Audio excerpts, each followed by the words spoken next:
하심을 감사합니다. 하나님, 우리의 육신과 우리의 마음이 온전히 주님 앞에 예배할 때 우리를 고치시고 만지시는 그 하나님의 은혜를 경험할 수 있는 귀한 시간 될 수 있게 축복하여 주시옵소서.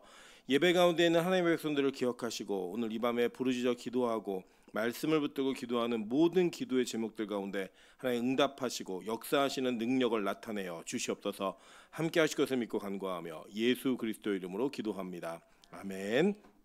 하나님 말씀 보도록 하겠습니다. 에스더 2장 5절부터 18절까지의 말씀입니다. 저와 여러분이 한 절씩 교독하고 마지막 절은 합독하도록 하겠습니다. 교독합니다.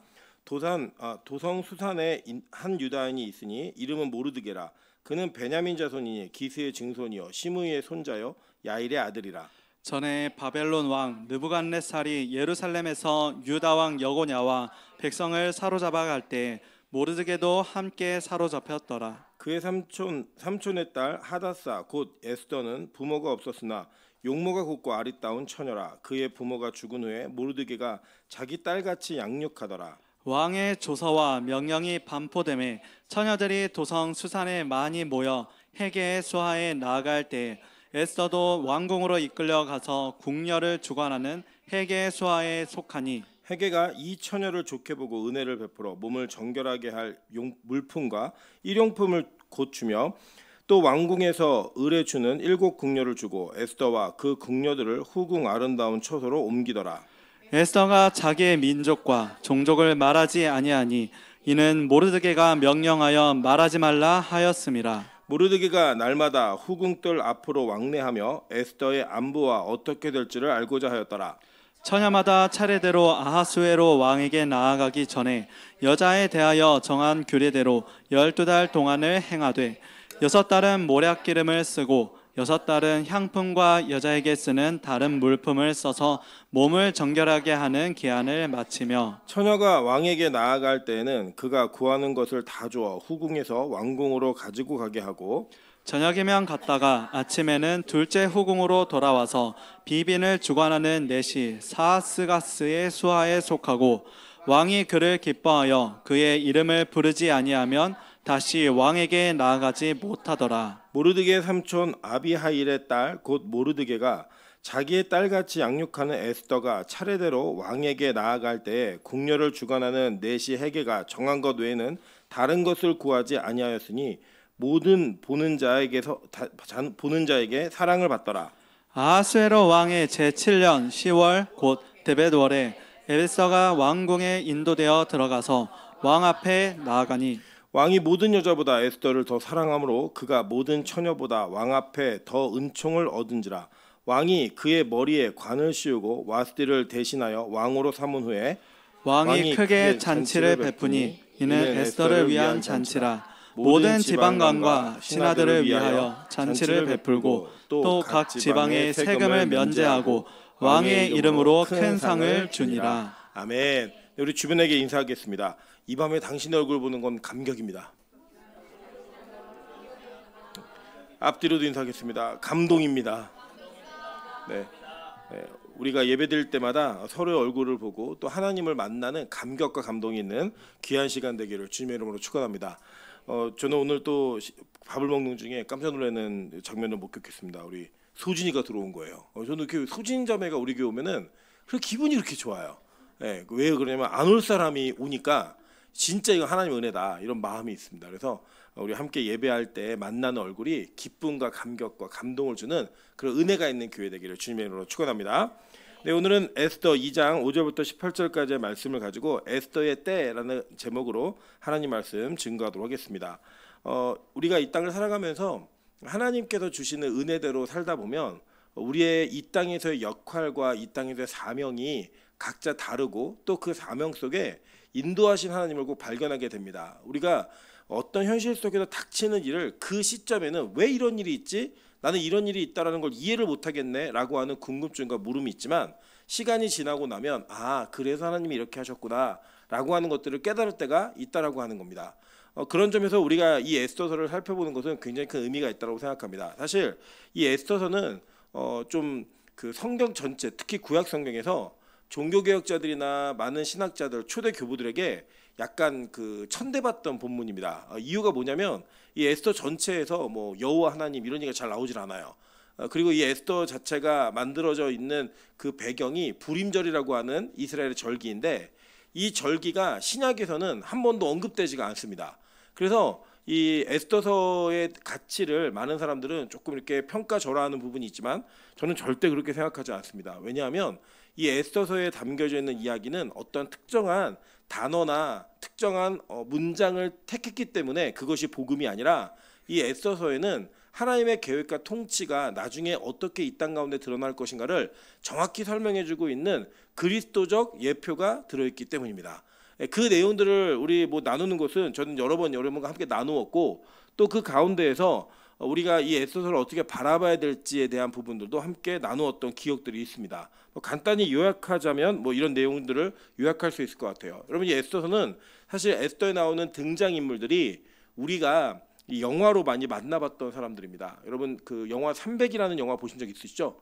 그 영화 300이라는 영화를 기억하시는 분들 계시겠지만 거기에 그 이게 대머리 가지고 다른 사람보다 등치가 크게 묘사된 이 페르시아의 황제가 나옵니다. 그래서 그 황제의 가장 유명한 문장이 뭐였죠? 대사가 나는 관대하다. 혹시 기억나세요?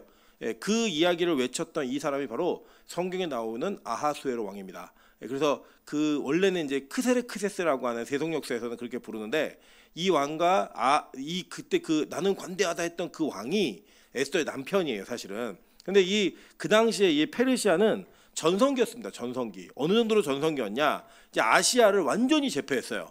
그러니까 아시아는 더 이상 이게 통치할 나라가 없기 때문에 그들이 눈을 돌린 것이 어디였냐면 그리스 헬라 문화권으로 눈을 돌려서 그 땅을 침범하는 그 행위를 하기 시작합니다. 물론 이 아하수에로 이전의 왕도 그 아버지도 그리스와 전쟁을 해가지고 그 전쟁이 여러분이 잘 아시는 아주 유명한 마라톤 전쟁입니다. 예, 다리우스가 전쟁했던 그 전쟁이 마라톤 전쟁이고 이 아하수에로는 그 뒤에 아버지의 실패를 반복하지 않으려고 그 당시의 기록으로 얘기하면 약간 과장인 것 같은데 100만 정도의 군대를 이끌고 넘어가다가 이 태풍을 만나갖고 군대 상당수를 잃어버립니다. 그리고 이제 진격을 하는 와중에 여러분이 아는 것처럼 스파르타의 그 부대가 그리스의 1000명과 함께 계곡 하나를 막고 버티는 바람에 그리스가 군대를 모을 시간을 줬어요. 그래서 그 전쟁을 집니다. 그리고 돌아와서 있었던 일이 바로 이 사건인 거예요. 그 내용의 배경들을 조금 더 간단하게 말씀을 드리면 이런 거예요. 이 아하수에로가 돌아와가지고 밖에서 실패하고 왔잖아요. 어쨌든 원정을 실패하고 왔는데 여전히 힘은 있었어요. 황제로서. 그런데 누가 말을 안 들었냐? 그 당시에 자기의 황후였던 와스디가 말을 듣지 않는 거예요. 여러분 이제 왜 남자들이 화가 나냐면 밖에서 일이 잘 됐을 때는요 집에 가서 구박받아도 큰 마음의 장애가 생기지 않습니다. 그런데 언제 장애가 생기냐? 밖에서도 안 됐는데 집에 들어갔는데 마누라가 바가지 긁었대. 이때 막 열받는 거예요. 그래서 이제 속된 말로 이 아하수에로가 이 자기 부인한테 열이 받은 겁니다. 시키는 대로 안 한 거예요. 그래갖고 이 충동적으로 황후를 폐위시켰어요. 실제로 헤로도토스라고 하는 역사학자가 이 크세르크세스의 성격을 기록하는데 뭐라고 기록해놨냐면 충동적이고 변덕스러우며 여성에게 쉽게 빠지는 성향이 있었다라고 얘기를 해요.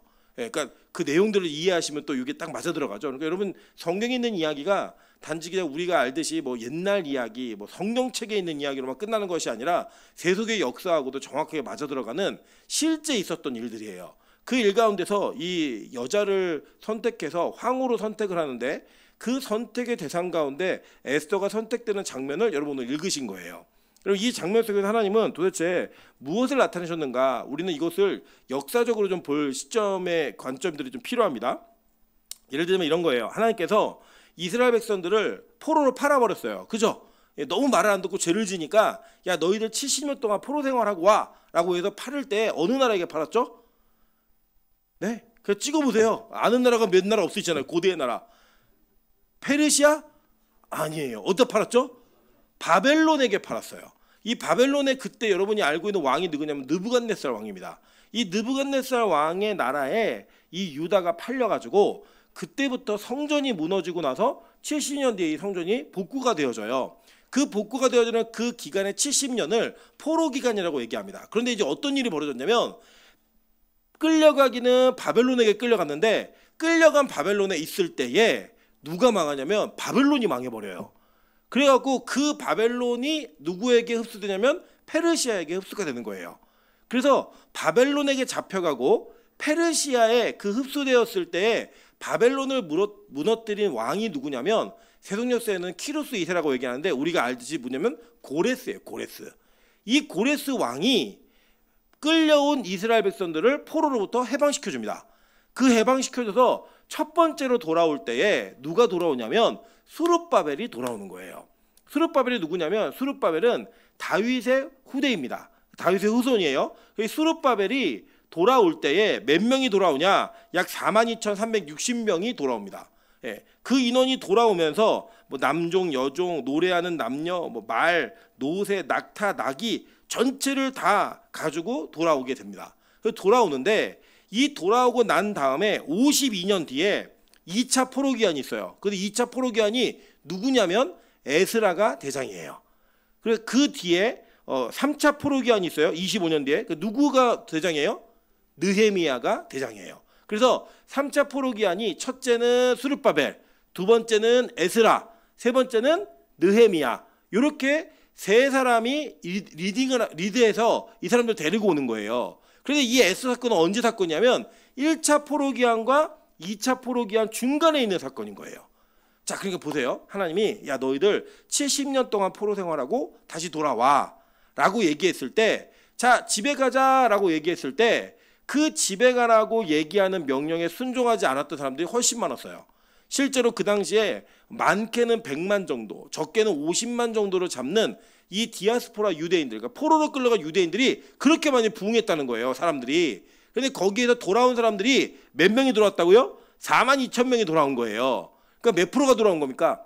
4% 정도, 4.2% 정도의 인원이 돌아오게 되었다라고 성경은 얘기하는 겁니다. 그러니까 여러분 제가 보면요, 이게 어느 정도 수치가 좀 맞는 것 같아요. 제가 예전에 되게 대형 교회를 목회하시는 목사님과 가깝게 공부하면서 친하게 지내는 기회가 좀 있었습니다. 그래서 그분에게 여쭤봤어요. 목사님네 교회에 진짜 그리스도인이 몇 명이나 된다고 생각하세요? 여쭤봤더니 목사님이 정말 한참 고민하시다가 4% 이렇게 얘기하시더라고요. 그래서 저는 그 말이 되게 충격적이었어요. 왜 충격적이었냐면 그래도 우리나라에 얘기하면 모르지 않는 굴지의 대형 교회 목사님이신데 자기네 교회 성도들의 진짜 믿음이 있는 사람들이 몇 프로가 되는가를 얘기할 때 그 퍼센테이지를 4%밖에 잡을 수 없다라는 거고, 그걸 알면서도 계속 그 목회를 하시면 저는 되게 대단해 보였습니다. 저는 빛과소금 교회에 누가 진짜 그리스도인이 몇 프로가 있습니까? 라고 얘기할 때 4%라고 대답할 수밖에 없다면 저는 가만히 못 있을 것 같아요. 예, 여러분 이제 저는 우리 빛과소금 교회가 다 알고 긴 교회는 없지만 대부분이 알고 게 되는 교회가 되길 소망합니다. 예, 그래서 여러분 진짜 이게 뭐냐면요, 진짜 돌아올 때는 거기서 아무리 믿음 있는 척하고 하나님을 섬겼고 히브리어를 잃어버리지 않았고 그 문화를 존중하고 있었다고 할지라도 몇 프로가 돌아왔어요? 4%밖에 돌아오지 않았다는 거예요. 그리고 이 에스더 이야기는 사실요, 믿음 좋은 사람들이 승리했다 이런 개념이 아니라 돌아와야 될 때 돌아오지 않은 사람들이 그 땅에서 어떤 위험한 일을 경험했는가를 얘기해주는 낙오자들에 대한 이야기예요. 그 낙오자들에 대한 이야기인데 그 낙오자들을 성경은 야 니네 끝났어, 너네는 가능성이 없어 라고 얘기하는 것이 아니라 그 낙오된 사람들을 구원하시는 하나님의 계획이 여전히 작동하고 있다, 이걸 보여주고 있는 거예요. 그래서 사실 이 에스라에 있는 이 내용들은 우리가 에스더에 있는 이 내용들을 우리가 조금 더 진지하게 바라봐야 될 필요가 있습니다. 왜냐하면 자 한번 생각해 보세요. 만약에 우리가 이 포로로 끌려가갖고 페르시아에서 자리를 잘 잡은 거예요. 예를 들면 우리가 미국으로 이민을 가가지고 미국에서 자리를 잘 잡았어요. 예, 집도 크고 중견 기업도 운영하고 막 장사도 잘 되고 좋은데 시집도 가고 뭐 좋은 것들을 다 이뤄놓은 거예요. 근데 어느 날 야 이제 70년이 돼서 하나님 우리 보고 돌아가라고 하시니까 다 돌아가자라고 얘기했을 때 다 놓고 가실 분, 재산 정리 다 해갖고 가는 그곳이 어떤 곳이었냐면 성벽조차 없는 보호받지 못하는 쓰레기더미였다고요. 그런 데로 돌아가자고 얘기할 때 갈 수 있는 분들 계세요? 여러분 이거 쉽지 않은 일이라는 거예요. 그래서 그렇게 쉽지 않은 믿음이 우리에게 소유되기란 참 어려운 일이기 때문에 오늘 어쩌면 우리는 이 에스더에서 구원받은 자들의 이야기가 우리의 이야기로 조금 더 가깝게 들려져야만 하는 그러한 내용들이 우리에게 다가올 수 있다고 하는 것입니다. 그렇다면 그 내용 속에서 이렇게 포로기한이 이루어졌을 때 하나님은 그 포로 귀환이 이루어진 사람들을 어떻게 다루시면서 이 에스더의 남은 사람들과 비교하시는 거 한번 보도록 할게요. 먼저 이거예요. 처음에 돌아갈 때 많이 못 돌아갔지만 그들이 첫 번째 한 일이 뭐냐면 성전을 다시 지었습니다. 이 성전을 다시 짓고 나서 하나님께서 뭘 하셨냐면 그들에게 성민 에스라를 통해 말씀의 부흥을 일으키셨어요. 그러니까 그 땅에는 성전이 다시 세워지고 예배가 다시 세워지고 예배드리는 자들을 바꾸는 일이 벌어졌다고요. 그리고 난 다음에 성벽을 통해서 하나님의 보호가 있다는 것을 확인하는 하나님의 나라의 재건이 이루어질 때에 이들은 어디 있었냐면 이들은 페르시아라고 하는 세상의 나라에서 자기의 먹을 것과 입을 것과 자기의 위치를 지키는 모습으로 살아가고 있었던 그 사람들이 오늘 큰 위기를 맞게 되는 겁니다. 근데 그 위기가 무슨 위기였냐? 민족 전체가 완전히 말살당하는 위기가 있었던 거예요. 여러분, 그래서 성경은요 오늘 이 이야기를요 우리에게 설명해 주면서 하나님이 하나님의 일을 진행하시면서 한 가지 목적으로만 일하시는 게 아니라 어느 한 가지의 사건을 통해서 우리의 구원의 이야기를 여러 가지 이야기로 풀어가신다는 것을 확인할 필요가 있다고 하는 것입니다. 그게 어떤 이야기냐? 바로 아말렉과 이스라엘 사이의 전쟁의 이야기예요. 이 아말렉은 어떤 족속이냐면 이 아말렉은 에돔의 후예입니다. 이 아말렉 사람들이 뭘 했냐면 아말렉이 누구를 공격하냐면 출애굽한 이스라엘 백성들의 맨 끄트머리에 있는 여자들과 아이들을 공격했어요. 하나님이 이것을 기억하시고 내가 이놈들 절대 용서하지 않겠다라고 얘기를 하셨단 말이에요. 그래서 하나님이 하신 일이 뭐냐면 사울에게 야, 너 가서 이 아말렉 족속을 멸하고 그들 숨쉬는 거 하나도 남기지 말고 다 죽여 얘기하셨단 말입니다. 자, 그 내용 한번 볼까요? 자, 하나님 말씀 보겠습니다. 그랬더니 어떤 일이 벌어졌냐면 이겼어요. 전쟁을 이겼는데 자 어떤 일이 벌어졌나 한번 볼게요. 사무엘상 15장 8절부터 9절입니다. 자, 아말렉 사람의 왕 아각을 사로잡고 칼날로 그의 모든 백성을 진멸하였으되 사울과 백성이 아각과 그의 양과 소의 가장 좋은 것 또는 기름진 것과 어린 양과 모든 좋은 것을 남기고 진멸하기를 즐겨하지 아니하고 가치 없고 하찮은 것은 진멸하니라 라고 얘기했어요. 자, 이게 누구의 행위였어요? 사울의 행위였다고요. 그래서 이게 어떤 형태냐면 이런 거예요. 우리가 가끔 축구 게임을 보다 보면 축구 경기를 보다 보면 경기 결과는 이겼는데 경기 내용은 진 경기가 있어요. 어떻게 하다가 매번 공격하던 팀이 자살골 넣어가지고 1대0으로 이기게 되는데 90분 내내 수비만 하다가 이기는 그런 일들도 있잖아요. 그리고 그걸 보면서 뭐라고 얘기냐면 야, 경기는 이겼지만 내용은 졌어 이렇게 얘기하잖아요. 그런 일이 벌어진 거예요. 실제로 이스라엘은 전쟁은 이겼습니다. 전쟁은 이겼는데 그 이긴 전쟁 속에서 뭘 졌냐면 하나님께서 명령하신 내용은 졌어요. 야, 가서 너 아말렉 다 죽여 라고 얘기했는데 사울이 남겼습니다. 그 남기고 돌아와서 그 일로 인하여서 사울이 이스라엘의 왕이었잖아요. 그 왕이 버림받는 일이 벌어졌다는 거예요. 여러분, 그렇게 이 사건이 있고 난 뒤 500년 뒤에 하나님께서 복수전을 펼치시는데 오늘 복수전이 바로 오늘 여러분이 읽은 이야기예요. 자, 이게 어떻게 증명되느냐 한번 볼게요. 자, 우리 지금 성경 본문 에스더 2장 자 5절 한번 보겠습니다. 5절 다 같이 한번 읽어보실까요? 자, 시작. 도성 수산에 한 유다인이 있으니 이름은 모르드게라. 그는 베냐민 자손이니 기스의 증손이요 시므이의 손자요 야일의 아들이라. 자, 베냐민 자손인데 그가 누구의 증손이에요? 예, 기스의 증손이라고 얘기합니다. 이 기스라는 이름은 활이라는 이름이에요. 잘 기억하세요. 이 기스라고 하는 이 사람이 또 어디에 등장하나 동일한 이름을 봤더니 사무엘상 9장 1절과 2절에 나옵니다. 한번 볼게요. 자, 베냐민 지파에 기스라 이름하는 유력한 사람이 있으니 그는 아비엘의 아들이요 스롤의 손자요 베고랏의 증손이요 아비아의 현손이며 베냐민 사람이더라. 기스에게 아들이 있으니 그의 이름은 뭐래요? 사울이요 준수한 소년이라. 이스라엘 자손 중에 그보다 더 준수한 자가 없고 키는 모든 백성보다 어깨 위만큼 더 컸더라. 이렇게 얘기했어요. 자, 그러니까 이 기스가 누구의 아버지였어요? 사무엘에서는 사울의 아버지. 자, 근데 지금 이 에스더에서는 기스의 증손이 누구예요? 모르드게. 그러니까 그 가문의 동일한 이름을 강조하면서 성경은 요 내용을 매칭시키는 거예요. 자, 그런데 우리가 아까 얘기했죠. 그 사울의 대적이었고 시험대에 놓였던 상대방은 누구였어요? 아말렉이었고 아말렉 왕 이름이 뭐예요? 아각이었잖아요. 근데 에스더 3장 1절을 보면 이렇게 오늘 나오는 하만을 소개해요. 뭐라고 소개하나 한번 볼게요. 도성 수산에 한 유다인이 있으니 죄송해요. 3장 1절. 그 후에 아하수에로 왕이 아각 사람 함무다다의 아들 하만의 지위를 높이 올려 이렇게 얘기했어요. 그죠? 여기 누가 드러나요? 아각 사람 함무다다의 아들 하만. 이 하만과 누가 싸우는 거예요? 모르드게가 싸우는 거예요. 여러분 결과 다 아시죠? 결과는 결국 모르드게를 달아 죽이려고 했던 그 나무에 누가 달리게 돼요? 하만이 달리게 된다는 거예요. 여러분 이 날을 이스라엘 사람들은 부림절이라고 얘기하는데 이 부림이라는 게 뭐냐면 제비 뽑다라는 뜻이에요. 왜냐하면 하만이 이스라엘 백성들 죽이려고 제비를 뽑았습니다. 근데 그 제비를 뽑아 날짜를 정해가지고 왕에게 요청한 거예요. 이 날에 유다인들 다 죽이자고. 그리고 왕이 그걸 받아들였어요. 그 받아들인 날 에스더의 활약으로 이게 뒤집어져서 그날에 누가 죽냐? 하만과 그의 10 아들이 죽습니다. 그래서 여러분 이게 재밌는 게요. 이스라엘 백성들이 부림절을 지킬 때 몇 가지 풍습이 있어요. 뭐냐면 무조건 매일 한 번씩 에스더서를 처음부터 끝까지 다 읽습니다. 근데 읽을 때마다 하만이라는 이야기 소리가 나오는데 하만은 뜻이 뭐냐면 소란스럽게 하다 이런 거예요. 그래갖고 하만이 나오면 여러분 왜 애기들 장난감 중에 이렇게 막 돌리면은 이 동그란 그 장식품이 북을 양쪽으로 때려갖고 따다다다 소리 나는 거 있잖아요. 그걸 하만이라는 단어만 나오면 깨들고 따다다다 두들겨요. 소리가 안 들릴 정도로. 그래서 성경을 그래서 계속 읽습니다. 또 뭐가 있냐면 이 불임절에는 누군가한테 음식을 선물을 해요. 선물하는데 거기에 뭐가 들어가냐면 양귀비 씨가 들어간 이 포춘 쿠키 같은 그런 과자를 줍니다. 서로.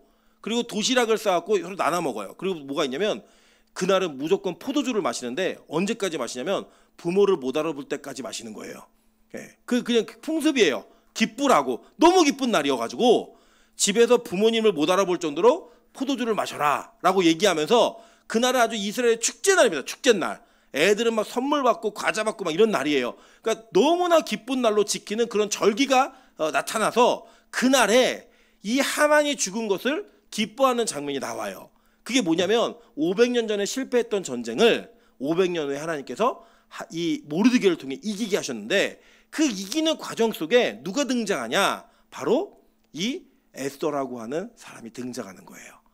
자, 근데 이 에스더를 성경은 이렇게 소개해요. 뭐라고 소개하냐면 에스더서 오늘 읽은 본문인데요. 에스더 본문인데 자 2장 7절 다 같이 한번 읽어보겠습니다. 시작.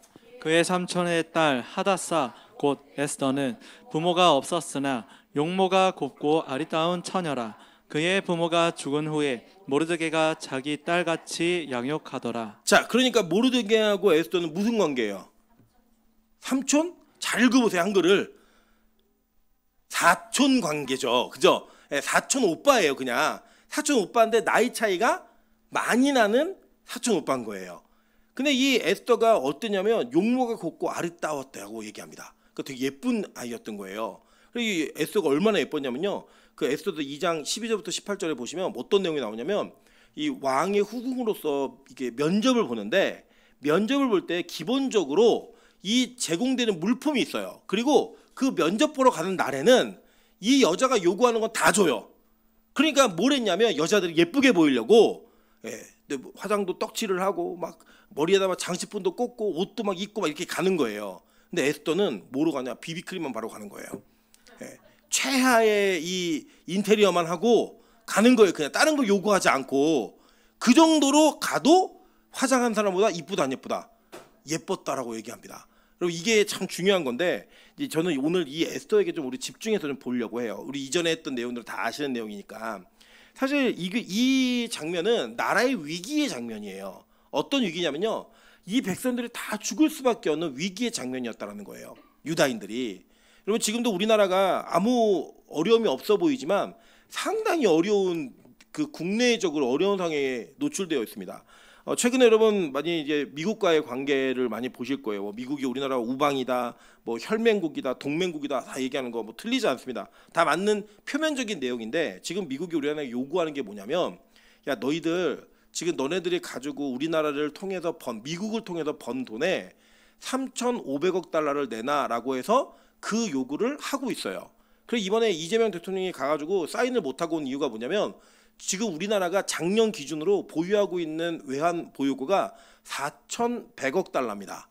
4,132억 달러인가 그래요. 근데 그걸 다 주면 몇 달러 남아요? 한 600억 달러 남는 거예요. 그러면 이제 우리나라가 무슨 상황이냐면 IMF가 옵니다. 이걸 주면. 예전에 IMF가 올 때 왜 왔냐면 IMF 때 우리나라 외환보유가 적을 때 주변에 있는 특히 일본이란 나라가 우리나라에게 단기적으로 있었던 채무를 그냥 현금으로 다 갚아내라고 요구를 해버렸어요. 그래갖고 우리나라가 와르르 무너지게 된 거예요. 경제가. 그때 얼마나 어려웠는지 아시죠? 우리 경험한 분들 여기 계실 거예요. 우리 90년대생들은 잘 기억을 못하겠지만 제가 대학교 2학년 때니까 그때 이제 어떤 일이 벌어졌냐면 주변에 있는 많은 아이들이 휴학을 하고 돈을 벌러 현장에 나가고 부모님이 실직을 하고 이런 일들이 많았어요. 저희 장인어른도 그때 실직하셔갖고 지금까지 반별한 직업을 갖지 못하는 그런 일들이 벌어졌던 시대의 아픔들을 다 겪고 있었습니다. 그런 위기가 있는데 지금 이제 무슨 요구까지 하고 있냐면 우리가 사인 안 하니까 야 니들 일본처럼 5천억 달러 내 지금 이렇게 얘기하고 있어요. 그러니까 있는 것도 다 털어도 갚지 못하는 금액을 내놓으라는 거예요. 그러니까 여러분 일본이 얼마나 머리가 좋은 나라냐면 일본이 5천억 달러를 주고 관세를 15%로 확정짓고 왔어요. 원래 기존 관세 15% 하는 걸. 근데 그걸 우리가 멍청하다고 얘기하시면 안 되고 미국이 일본을 통해서 모델로 너희들도 이 정도 내놔야 돼 라고 할 거를 일본은 예측했던 것 같아요. 그럼 이제 어떤 일이 벌어지냐. 우리나라가 곤란해지겠죠. 그리고 어려워지겠죠. 진짜 그걸 사인해버리면. 그럼 이제 어떤 일이 벌어지냐면 우리나라 한국 모든 기업과 모든 부동산의 대박앤세일이 벌어집니다. 예를 들어 10억 했던 집이 2억을 하고요. 20억 했던 집이 4억을 하고 이런 일이 벌어져요. 와 좋겠네 하지 마세요. 여러분 그런 일이 벌어지면 누가 그 집을 살까요? 일본 사람들, 미국 사람들이 와서 그걸 사고요. 뭘 사겠어요? 기업을 다 사가는 거예요. 우리나라가 어느 정도로 위대한 나라냐면 우리나라는 기본적으로 기저귀부터 시작해가지고 비행기까지 만드는 나라예요. 전투기까지. 이런 나라가 전 세계 몇 나라가 없습니다. 그러니까 여기에서 몇몇 중요한 기업에 중요한 위치에 있는 물품들 제조업체만 몇 개만 빼가도 그 나라는 먹고 사는 문제가 해결되는 일들이 벌어져요. 우리는요. 완전 가난하게 망하는 거죠. 그러니까 우리는 이게 지금 되게 위험한 시기에 있어요. 여러분 지금 이런 시기에는요. 우리가 원하지 않는 지도자를 할지라도 우리가 지지하지 않는 대통령이라고 할지라도 이것에 맞서 싸우고 있으면 지지를 해줘야 돼요. 만약에 예를 들어서 이런 사건들이 막 일어나면 정치적으로 반대하는 사람들이 막 계속 나라를 공격할 거예요. 그럼 공격하면 무슨 일이 벌어지냐면요. 어떤 일이 벌어지냐면 기존에 있었던 이 지지율이 20% 30%만 내려가잖아요. 30% 20% 내려가면 이 나라에서 대통령이 내려와야 되는 일이 벌어지고요. 이 압박을 견디지 못해요. 정치적으로. 그리고 사인할 수밖에 없는 상황이 벌어집니다. 이때 어떻게 되냐. 뭉쳐서 이걸 해결해야 되는데 잘 보세요 여러분. 이러한 위기 속에서 그 해결되는 것은 이 에스더서를 보니까 누구를 통해 해결되냐면 하나님을 향해 마음을 정한 한 가정의 에스더라고 하는 사람을 통해 이 문제가 해결되더라는 거예요. 여러분 저 이게 너무나 중요한 우리의 값어치를 지닌 것이라고 생각합니다. 근데 이 에스더를 성경은 뭐라고 소개했냐면 에스더는 뭐가 없대요? 부모가 없대요. 부모가 없다는 걸 강조적으로 표현하고 있는 거예요. 그러면서 뭐라고 얘기하냐면 그 에스더가 가지고 있는 재능이나 모든 건 다 있지만 용모도 곱고 아리답지만 그는 부모가 없었던 자라라고 얘기합니다. 여러분 지금 이 시대에도 고아라는 이야기는 그 사람이 얼마나 한계가 많은 사람인지를 우리는 얘기할 수 있어요. 그죠? 근데 이 고대 사회에서 부모가 없다는 얘기는요. 사회적으로 아무 보호를 받을 수 없는 너무나 열악하고 힘든 상황에서 성장한 사람이라고 성경은 얘기해주고 있는 거예요. 그런데 하나님은요. 그 시대에 유능하고 능력 있고 힘 있는 자를 찾은 게 아니라 하나님은 부모가 없는 한 사람을 찾아서 하나님의 사람으로 예비시켜 놓더라는 거예요. 여러분 저는 우리가 빛가서공교회가 저 이 일을 꼭 하고 싶은 마음이 들었어요. 왜냐하면 우리 지난주 여러분 기억하시겠지만 지난주 주일 저녁 예배 때 제가 이 다문화 가정에 대한 설교와 이 내용을 다룰 때 사실은 그날이 무슨 날이냐면 원래 제이메스를 하는 날이에요. 정명수를 하는 날이에요. 제 정명석을 하는 날인데 그날 하나님께서 저를 마음을 불편하게 하셔서 다시 본문을 급하게 바꾸게 해서 새벽에 바꿨는데 그 다음날 우리 수아가 다문화 가정 아이를 데리고 온 거예요. 그래서 같이 설교를 나누고 이야기를 했는데 제가 이 아이들이 우리 교회에 오면 어떻게 케어를 해야 될까라는 고민하다가 하나님 저한테 지혜를 주신 게 뭐냐면 야 빛가서공교회에서 에스더데이를 좀 해봐. 에스더의 날을 좀 이렇게 빛가서공교회 이벤트로 한번 만들어봐 라는 저에게 지혜를 주셨어요. 뭐냐면 우리 교회에 부모의 손길, 그러니까 양쪽 부모가 다 없어도 편부모나 조부모가 있는 그 가정의 아이들의 그 아이들에게 부모가 되어주고 아이들을 키울 수 있는 그런 출발을 좀 했으면 좋겠다라는 마음이 저에게 있는 거예요. 물론 제가 볼 때 뭐 우리 교회 아이들을 보면 용모가 곱고 알이 떴다라고 얘기하기에는 뭐 청년들도 없고 아이들도 없지만 그런 문자적인 내용들을 얘기하는 것이 아니라 이 아이들의 부모가 되어주는 교회가 됐으면 좋겠다는 마음이 드는 거예요.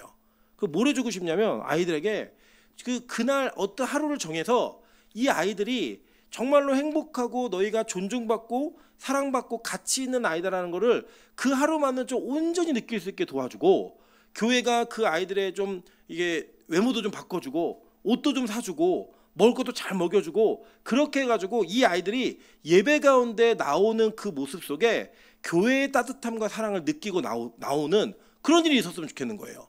그와 더불어서 뭘 하고 싶냐면, 이제 우리 교회에서 우리 여기 앉아있지만 우리 이주한 자매가 이제 아이들한테 영어를 가르칠 거예요. 주일마다 아침에. 그럼 이 아이들이 함께 와서 그 교육받고 훈련받는 것을 통해서 뭔가 준비되어지는 일들을 보고 싶다는 거예요. 왜냐하면 나라는 더 어려워질 거고 이 나라가 통일이 되고 성장하는 거를 사실 열강이 원치 않아요, 여러분. 절대 원치 않습니다. 그 원하지 않는 상황 속에서 분명히 이 나라에 대한 공격과 어려움이 계속 있을 터인데, 교회도 마찬가지 아닙니까? 계속 어렵잖아요. 이 상황이 어려운 상황에서 누군가 이 상황을 뒤바꿀 만한 하나님께 사용받는 사람들이 있어야 되는데, 그게 꼭 기독교 명문 가문 몇 대째 믿는 집안 이런 데서가 아니라 부모가 없는 영적인 부모가 부재한 그 아이들에게서 나올 수 있다라는 거예요. 성경은 우리 그걸 얘기해주고 있는 겁니다. 그래서 하나님이 사용하시는 사람이 우리가 알듯이 세상에서 돈 많은 집에서 훈련 잘 시키고 무언가 잘된 아이들이 아니라 무언가 비어있는 것 같고 손길이 안 난 것 같고 뭔가 돌봄을 받지 못한 것 같은 아이들 가운데에서 그런 일꾼이 나올 수 있다라고 성경 우리에게 가능성을 무한하게 얘기해 주는 거예요. 왜냐? 그런 아이들에게는 하나님 외에는 다른 후견자가 없기 때문이에요.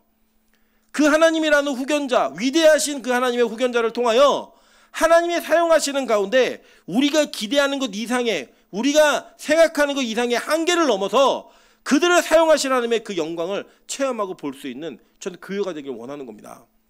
저는 이것이 우리 안에 있어야 되는 때가 필요하다고 생각합니다. 왜냐하면요, 이 아이들을 보면 이 아이가 어떤 아이였냐, 에스더라는 아이가 어떤 아이냐 한번 볼게요.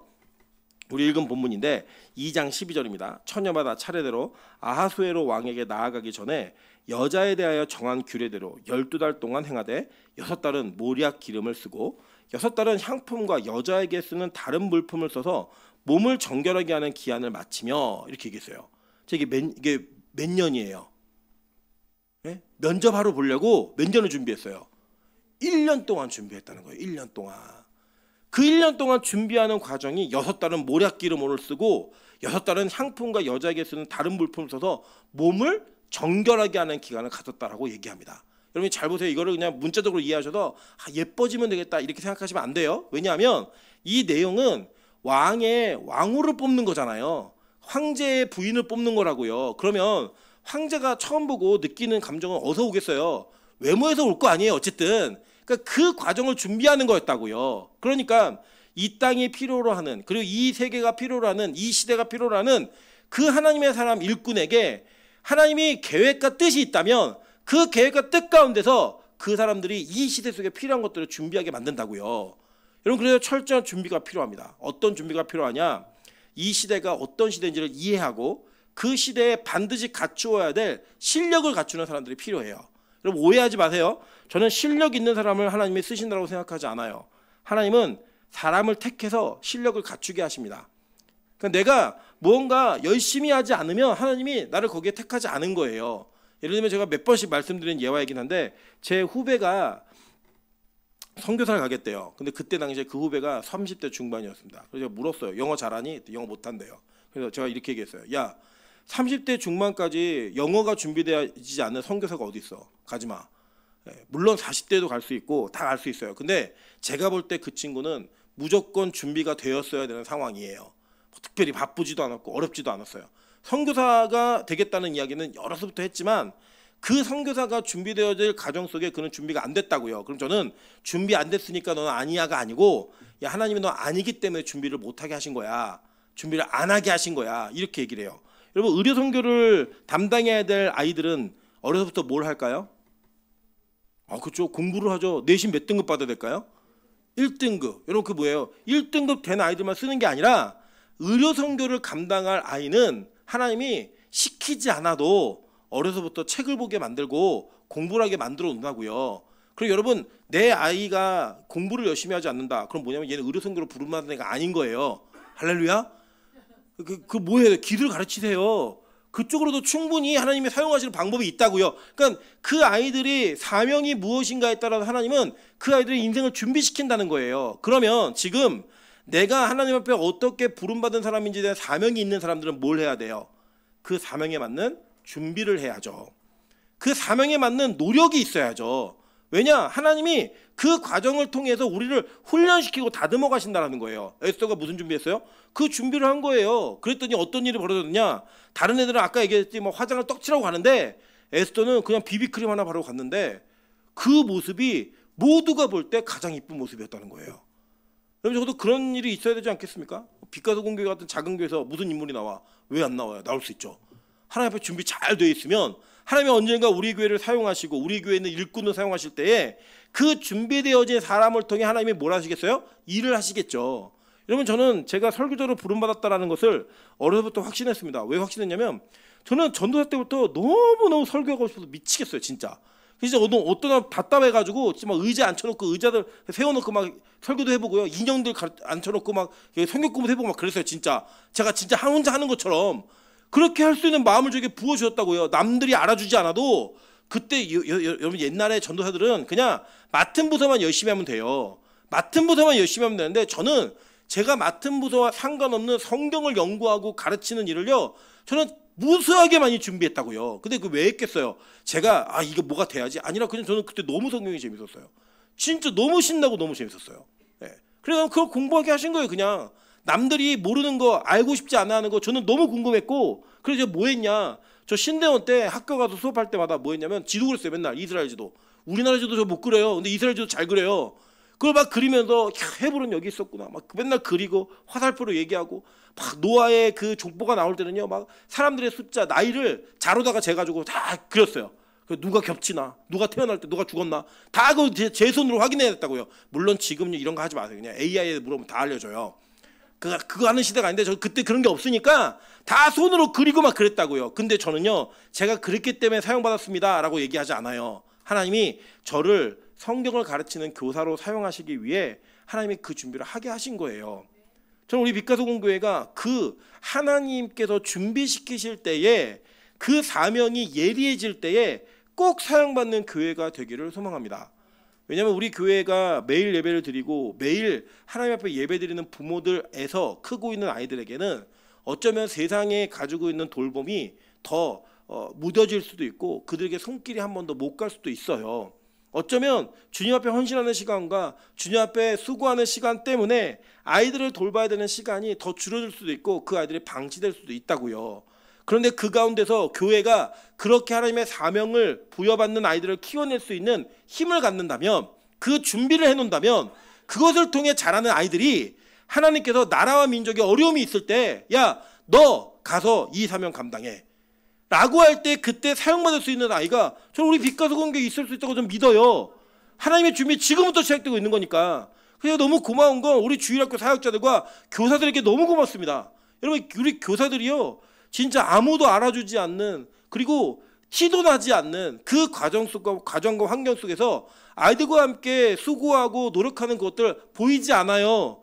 칭찬해 주지도 않고요. 기껏해 우리 교회 배려하는 거 1년에 한 번 명절에 상품권 주는 거 외에는 아무것도 없어요. 그런데도 그들이 매일 자기의 시간과 열심과 노력을 투자해서 그 아이들을 돌보고 키워내고 그 아이들을 위해서 기도할 때 저는 하나님의 계획이 있기 때문에 그런 일이 벌어진다고 좀 믿는 거예요. 그래서 저는 우리 빛가서 공교회에 있는 모든 젊은 부부들이요 애기 많이 낳았으면 좋겠어요. 저희 가정은 말고 이제 저희는 그만. 저희 밑으로 많이 낳았으면 좋겠어요. 우리 뭐 힘드신 분들은 뭐 소망이 있는 분들은 권사님들도 낳으셔도 돼요. 제가 다 키워드릴게요. 그 아이들을 키워서 어떻게 키울 거냐? 하나님의 아이들로 키우는 거예요. 하나님의 아이들로. 이 시대가 내가 너 몇 등급이어야 인생이 피는 거야? 어느 대학교를 가야 네 인생은 핀 거야? 라고 얘기할 때 아니 하나님께서 사용하시는 사람 하나님이 찍은 사람은 지금 이 예배 안에서 하나님의 은혜 안에서 훈련받는 과정을 통하여 하나님께 사용받을 수 있어 라고 저 당당히 얘기하고 싶은 거예요. 저는 그런 예도 많이 받고 앞으로 그런 일이 이 교회에서 벌어질 줄로 좀 진짜 믿습니다. 할렐루야. 여러분 아멘 하세요. 여러분 여기서 우리 한 명만 잘 켜내면 우리 노후 대책이에요. 걔가. 네. 우리나라를 뒤흔드는, 여러분 이게 뭐가 있냐면요, 전 너무 제가 개인적으로 이게 대기업 중심의 경제 구조를 전 좋아하지 않아요. 그런데요 이번에 어떤 일이 벌어졌냐면 SK하고 삼성에서 이 D램 반도체를 만드는데, 이게 전 세계에서 필요한, 지금 이제 AI 시대에는 뭐가 필요하냐면 이 그래픽 카드가 필요한 시대예요. 그걸 만드는데 반드시 이게 들어가야 돼요. 이게 안 들어가면 안 되는데, 이 SK하고 삼성이 전 세계 많은 시장의 부분을 우리나라 독점하고 있어요. 그래서 미국이 관세 100% 얘기했더니요, 그래 관세 100% 때려, 우리는 가격도 올릴 거야. 그래서 올라갔어요 지금 가격이. 왜요? 이거 우리 삼성이 제공 안 해주고 SK가 제공 안 해주면 세계 경제가 마비된다고요. 그 중에 누가 마비되겠어요 여러분? 누가 제일 힘들겠어요? 제일 많이 필요하고 제일 큰 나라가 힘든 거 아니에요? 미국, 중국 이런 데가 다 힘들어진다고요. 그러니까 삼성이라는 기업 하나가 전 세계를 좌지우지하는 한 나라하고 맞짱을 뜰 수 있을 만한 힘이 있다고요. 이렇게 누구로부터 나온 힘이겠어요? 하나 그 안에 누군가 기술을 개발하고 열심히 연구하고 노력해가지고 결과물을 내놓은 사람들의 이야기 아니겠어요? 여러분 저는 그게 왜 꼭 삼성에서만 있어야 돼요? 빛과 소금에서 있으면 안 되는 거예요? 있을 수 있잖아요. 여러분 그런 인물들 하나가 생기면, 그런 사람 하나가 생기면 하나님께서 이 나라를 통해서 일하시고자 할 때에 그 사람을 사용하시는 은혜가 나타난다고요. 여러분 지금요 우리나라의 엔터테인먼트 사업이 세계적으로 어마어마한 영향을 끼치고 있습니다. 근데 그거 누가 시작했는지 아세요? 여러분 물론 이제 한류 뭐 언제 다 올라가면 어디까지 올라갈지 모르겠지만 BTS라고 하는 한 그룹이 전 세계 문화권에 있는 아이들의 마음을 다 뺏어왔어요. 지금 여러분 전 세계 사람들이요 캐대언이라고 하는 그 애니메이션에 나오는 노래를 한국말로 따라 부르는 미션을 하고 있습니다. 전 세계 유명한 가수들이요 나라에 상관없어요. 인종에 상관없이 다 하고 있어요. 여러분 이게 하나님이 우리나라에게 주신 기회 아니겠어요? 하나님이 우리나라를 버리지 않고 반드시 사용하겠다는 사인 아니겠어요? 여러분 그거를 뭐 이건 저렇다 저건 기독교적이지 않다 이런 얘기 하지 마시고요. 그 영향력, 그 힘을 만약에 이 나라에서 누군 가져야 된다면 에스더와 모르드게처럼 여러분 빛과 소금 교회에 있는 아이들이 가지면 안 되겠어요? 빛과 소금 교회에 있는 청년들이 가지면 안 되겠냐고요. 그걸 꿈을 꾸시라고요. 그런 꿈을. 여러분 실제로 성경에는요 총리가 된 사람들을 소개해요. 근데 여러분 대부분 두 사람만 알아요. 요셉하고 다니엘. 모르드게가 페르시아 총리였어요. 그 총리로서의 역할을 감당하면서 유다인들을 다 구원해내고 그 나라에서 하나님의 통치가 이루어질 수 있도록 그 훈련을 시켰다고요. 이 사촌 오빠였던 모르드게가 에스더를 어떻게 훈련시켰는지 아세요? 이 에스더에게 이렇게 얘기합니다. 야 지금 우리 백성 다 죽게 생겼어. 너 왕한테 나가라고 얘기해요. 근데 에스더가 뭐라고 회신하냐면, 오빠 지금 큰일 났어요. 왕이 자기 명령을, 그러니까 자기의 부름을 받지 않고 나오는 남녀는 누구를 막론하고 다 죽입니다. 그러니까 성격이 변태였다고 얘기해요. 충동적이고 막 죽이는 거예요. 그런데 뭐라고 얘기하냐면, 근데요 지금 남편이 저를 안 찾은 지 30일이 넘었습니다. 이렇게 얘기해요. 여러분 남자친구한테 30일 동안 연락이 안 오면 이거 어떻게 된 거예요? 네, 끝난 거예요. 네. 끝난 거예요 여러분. 남편이나 아내가 서로에게 30일 동안 카톡 하나도 오지 않는다. 이건 뭐예요? 끝난 관계예요 이거는. 네. 제가 오늘 뭐 간증하고 싶은 내용이 있는데 길어질까봐 못하지만 어쨌든 이게 지금 우리 미나은 조사님한테 하나님이 역사하심이 있어요. 은혜가 있어요. 은혜가. 네. 이게 뭐냐면 얘기해야겠네요. 하는 분도 얘기하니까. 우리 민전사님이 제가 이제 10년 동안 키운 제자 아니에요. 제자인데 제가 우리 민전사님이 한 기도원에 들어가서 훈련받고 하는 5년 동안 연애를 못했어요. 원래 저 연애를 되게 좋아하는 사람이에요. 근데 연애를 못했어요. 하나님 못하게 하셨어요. 근데 이 뒤에 이제 연애 좀 해봐라고 했더니 만나는 남자마다 제 마음에 안 드는 거예요. 그러니까 이제 저랑 항상 줄다리가, 보이지 않는 줄다리가 있어요. 줄다리가. 그 줄다리가 있는데 이번에 제가 교육자 수련회 가가지고 안 되겠다. 도저히 올해는 넘기지 말아야겠다 해서 제가 아주 융단 폭격을 했습니다. 가가지고 모든 사람이 공개적으로 왜 그 인간을 만나면 안 되는지. 그래서 막 융단 폭격했더니 민나영 전사님이 마음에 또 기도하면서 결단하고 그 형제랑 헤어졌어요. 할렐루야. 네. 근데 헤어지고 나서 얼마나 불만이 있냐면 저한테 이렇게 얘기하는 거예요. 자기 다시는 연애 안 한대요. 그게 무슨 말이냐면 그 앞에 목사님 그런 식으로 하면 누굴 만나겠어요. 이게 붙어 있는 거예요. 가로로. 마음은 얘기 안 하죠. 제가 왜 그걸 모르겠어요. 목사님 그런 식으로 하면 저 아무도 못 만나요. 다시는 연애 안 할래요. 이것만 얘기했어요. 대사는. 근데 그 앞에 가로가 분명히 있었죠. 제가 그걸 왜 모르겠어요. 알지만 저는 사실 우리 민 전도사님이 저한테는 단순한 제자가 아니라 저는 이제 딸 같아요. 진짜. 우리 민 전도사님 시집을 가게 되면 저 진짜 많이 울 것 같아요. 왜 우냐면 아쉬워서가 아니라 그 감격이 그냥 이 모든 과정이 다 공유되어 있기 때문에. 근데 우리 민 전도사님이 그렇게 딱 결단했는데 제가 그래서 자신 연애 안 하길래 그러길래 제가 이렇게 얘기했어요. 야, 남자로 받은 상처는 남자로 해결하는 거야. 그래서 빨리 그 연애 어플에 가입을 해. 그랬더니 그런 말에 바로 순종하더라고요. 가입을 바로 한 거예요. 가입을 했는데 어느 날 누군가에게서 띵동 하고 연락이 온 거예요. 그래서 이제 연락이 이제 하트가 이렇게 많이 오는데 이 체계를 우리 권사님 잘 모르시겠지만 남자들이 먼저 여자한테 하트를 보내요. 그럼 이 하트를 보고 자기에게 있는 남자 중에 하나를 딱 찍는 거예요. 우리 민전사가 그 중에 자기가 하트 보낸 사람 중에 어떤 한 사람 딱 찍었어요. 그래갖고 이 둘이 서로 이제 카톡하면서 서로 대화도 하고 나누는데 소위 말하는 티키타카가 너무 잘 되는 거예요. 말이 통하는 거예요. 근데 어느 날 대화 중에 이런 대화가 오고 간 거예요. 저쪽에서 먼저 오늘 우리 어머니가 필리핀 선교를 가셨는데 월요일마다 같이 식사를 하는데 가셔서 오늘은 식사를 못한다. 이 얘기를 했더니 우리 교회 전도사님도 필리핀 선교 가셨는데 월요일날 귀국하셔. 우리 교회 전도사님도 월요일날 귀국하는데 이승재 전도사가 그때 간 거예요. 거기 필리핀 같은 그 주간이에요. 그래서 둘이 이제 그래서 이거 뭐지? 혹시 같은 교회 아니라 막 웃은 거예요. 우리 엄마는 경기도 광주에 있는 교회를 다녀. 뭐야? 어딘데? 하늘문 기도원이야. 뭐라고? 이게 된 거예요. 거기 얼마나 많은 남자가 있겠어요. 거기에. 근데 그 많은 남자 중에 그 남자가 취향도 참 특이하죠. 민정사가 이상형이래요. 그 민정사 사진을 보고 찍은 거예요. 그 저쪽은 그렇게 찍었고 민정사는 전혀 모르는 상태에서 이걸 찍은 거예요. 근데 그게 어떤 일이 벌어졌냐? 그 남자가 누구냐면 하늘문 기도원 권사님 아들인 거예요. 근데 기도원에는 아직 안 오고 있는 이전에 왔다가 안 온 청년이 우리 민정사를 찍은 거예요. 그래갖고요 둘이 지금 어떤 상태냐? 둘이 이거 하나님이 만나 계셨다 얘기해가지고 너무 적극적이에요. 그 이제 날 잡았어요. 언제인지 제가 나중에 알려드릴게요. 날 잡았어요. 이게 일사천리로 싹 해결되는 거예요. 여러분 보세요.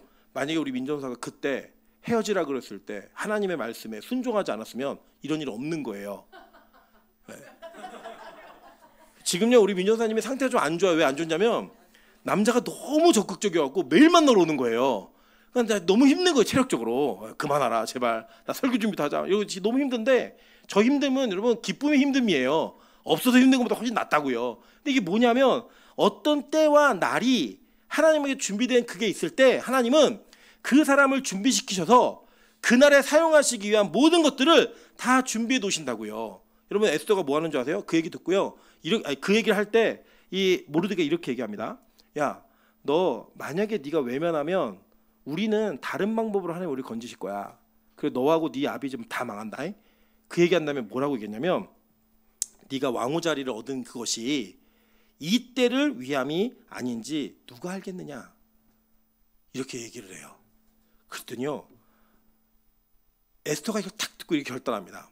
그래요? 오빠 그러면 수산에 있는 유다인들을 다 모으세요. 그리고 앞으로 3일 동안 금식하세요. 저도 금식하면서 금식한 이후에 내가 왕께 나갑니다. 그때 위대한 문장이 나오는 거예요. 죽으면 죽으리다. 그 결단이 나오는 거예요. 그 결단으로 3일 금식 이후에 나가는 거예요. 여러분 그래서 요새 우리 이주한 자매가 너무 이뻐졌잖아요. 왜 이뻐졌어요? 몸무게 10kg를 감량했어요. 3일 금식하면 예뻐져요. 여러분 우리 이윤 사모님 예뻐졌죠? 왜 예뻐졌어요? 15kg. 찬이가 하나 빠져나갔어요.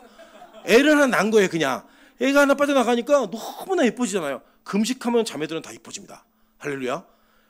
이 금식의 역사로 이 왕에게 나갔는데 아하수에로가 보자마자 너무 이쁜 거예요. 뭐라고 얘기한 줄 아세요? 야 내가 나라 반을 요구하면 줄게. 여러분 이게 뭐예요? 눈이 뭐가 쉬운 거죠. 30일 동안 찾지 않던 여자가 3일 금식하고 나왔더니 그리고 여러분 자매들 이게 빨리 빼세요.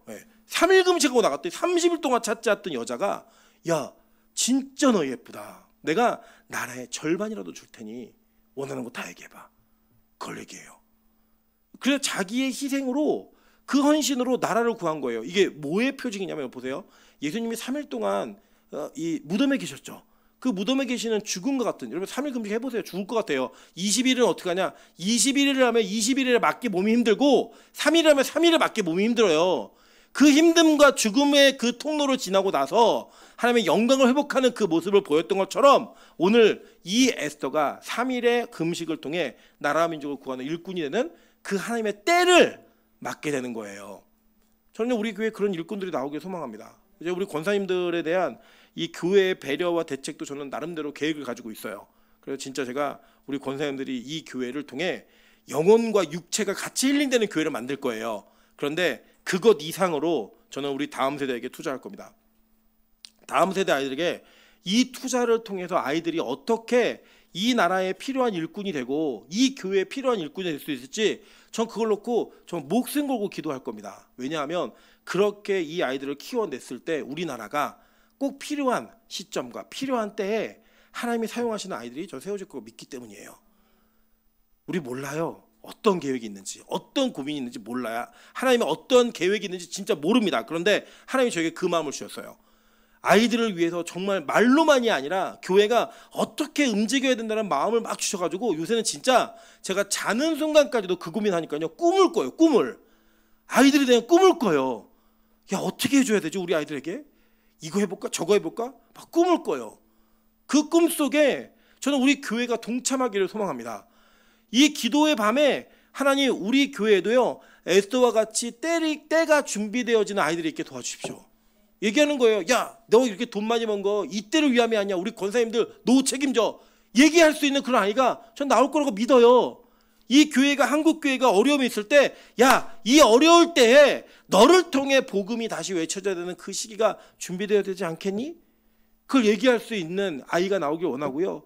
야, 너 이때가 바로 이 나라의 삐뚤어진 정치를 바로잡을 수 있는, 삐뚤어진 법을 다시 세울 수 있는 그런 때가 이 때를 위해서 너 준비된 거 아니겠니? 이렇게 말할 수 있는 일꾼들이 좀 나올 거로 저는 믿습니다. 여러분 믿으십니까? 여러분 그걸 믿으면서 기도하세요. 하나님 반드시 이 교회를 통해 그 일을 이루실 거예요. 그리고 그렇게 사용하실 아이들을 이 교회에 좀 보내주실 거라고 믿습니다. 그런 은혜를 통해 빛과 소금 교회가 진짜 하나님의 때를 준비할 수 있고 하나님의 나라를 세울 수 있는 진짜 좋은 교회 되기를, 사용받는 교회 되기를 주님의 이름으로 축원합니다. 같이 우리 찬양으로 기도하며 나아가도록 하겠습니다. 하나님의 부르시면 후회하심이 없네. 이 찬양의 후렴구를 보면요, 날 부르신 뜻 내 생각보다 크고 날 향한 계획 나의 지혜로 측량 못하나 가장 좋은 길로 가장 완전한 길로 오늘도 날 이끄신 믿네라는 후렴구가 있어요. 여기에 저는 먼저 우리의 고백도 필요하지만 저는 우리 아이들이 이 찬양에 준비되어지는 그 주인공이 되기를 소망합니다. 하나님 이 나라를, 이 교회를 사용하실 때 그렇게 꼭 사용해 주셔서 우리에게 있는 아이들의 이름을 불러가며 기도할 때 이 아이들을 통해 하나님 나라가 준비되어지고 교회가 세워질 수 있게 도와달라고 우리 기도하는 마음으로 찬양하며 나아가도록 하겠습니다.